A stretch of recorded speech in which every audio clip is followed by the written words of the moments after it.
One of the remarkable things about the Old Testament is that it's filled with poetry.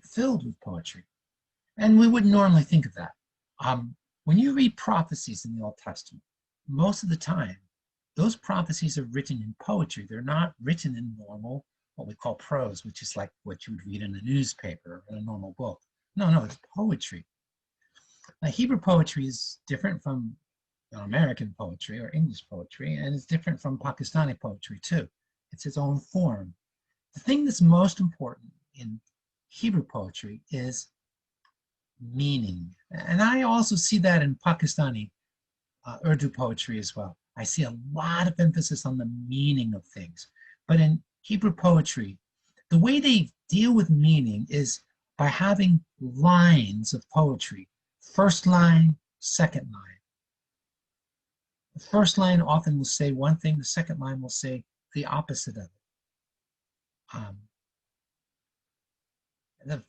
How blessed is the man who does not walk in the counsel of the wicked, but walks in the godliness of truth.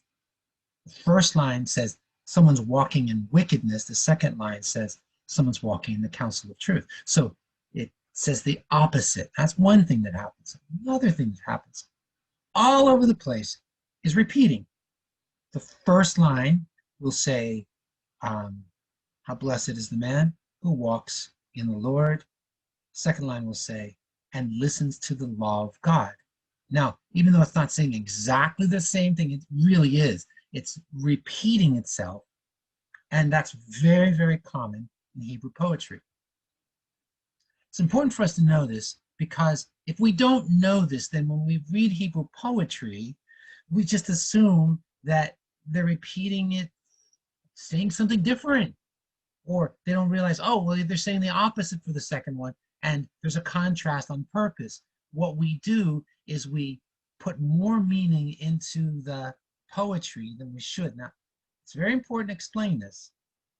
Why do the Hebrew poets use, or the prophets, use poetry so much? Why do the prophets use poetry all over the place? Well, the answer is because the Hebrew prophets care about the hearts of the people, and they know that not only do we reach the hearts of people through logic, we do, but we also reach the hearts of people through emotional power. And certainly the Hebrew prophets, their poetry is very powerful. Of course, the Psalms are all poetry. Book of Job is mostly poetry, filled with glorious poetry. Book of Jeremiah has lots and lots of poetry. Isaiah has lots and lots of poetry. And why am I telling you this? Because when we read a passage of the Bible and it's poetry, well, we just have to be sure that we don't read it incorrectly. So what I'm going to do is I'm going to share my screen here, and I'm going to take you over to the book of Isaiah, which we'll find, oops, not that way, we'll find here. And I said Isaiah, but I didn't mean Isaiah. I meant, I'm going to take you to Joel 2. All right. Here's Joel chapter 2. This is your project for today. And when we look at this project, I'm going to change this to the Holman Christian Standard Bible. That's the Bible translation that you've got today. And I have to do this, make it work. There we go. Okay, so now what we're doing here is this is just showing you the verses before and after. Blow the horn in Zion. Announce a sacred fast. Proclaim an assembly. Now, you're going to do this as it's mostly MCQ except for the last question. So I'm not going to do it for you. But I am going to look at verse 15. Blow the horn in Zion. Announce a sacred fast. Proclaim an assembly. Now, if this weren't Hebrew poetry, I would be like, is this saying the same thing or is this different? Because it's Hebrew poetry, I already know it's saying the same thing because Hebrew poetry does that on a regular basis. Blow the horn in Zion. means get an announcement out there that everybody will hear. That's why it's blowing a horn. So it's nice and loud. Everybody will hear. What are we doing? Well, announce a sacred fast. Now, even though that sounds like something different, notice blowing a horn, announcing. Oh, wait a minute. That's also making noise. It's a different kind of noise. It's a verbal noise. The first one's a horn noise, which gets people's attention. The second one is a verbal, an announcement.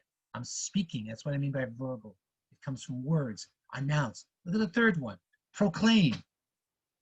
Oh, because I see blow the horn, announce the sacred fast, and proclaim, I know that we're really repeating 3 times. Typical Hebrew poetry right there.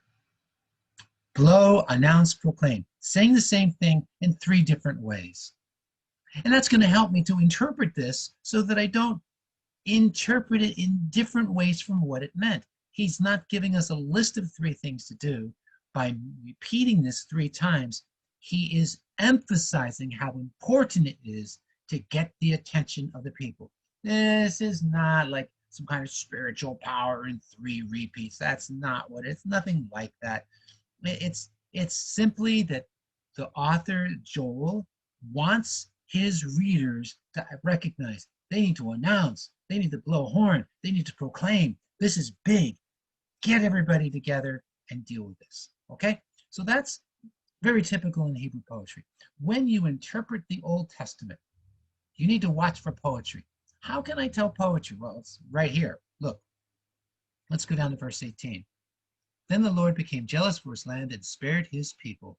The Lord answered his people. That's not poetry. That's written like you would see a newspaper article. But the very next words are poetry. So you see, the difference between poetry in English Bibles, not Urdu Bibles, I'm sorry to say, but English Bibles, is that they make poetry separate lines. And I think I said that at the beginning. Think in terms of lines. One line and the next line. Usually, but not always, it's 2 lines, because in our verse 15, it's 3 lines. Sometimes it's 2 lines, usually it's 2 lines. Sometimes it's 3 lines, and sometimes it's 4 lines. Here, look, I'm about to send you grain, new wine, and olive oil. You will be satiated with them. In other words, you'll be filled with them, and I will no longer make you disgrace among the nations. So really, that's really 3 lines. I think they divided it too much. Anyway, you get the idea of what Hebrew poetry is all about. And you're going to see it all through the prophets in the Old Testament. Little teeny bit in the law, the first 5 books, the Torah. Not much at all in the history books, not really. The Psalms are all, Proverbs are all, Ecclesiastes is all, Song of Songs is all, mostly Job. So lots and lots of poetry. Why? Because the Hebrew prophets believed, as does God, that it's not enough to speak to the mind of the people without also speaking to their emotions and their heart. And Hebrew poetry does both.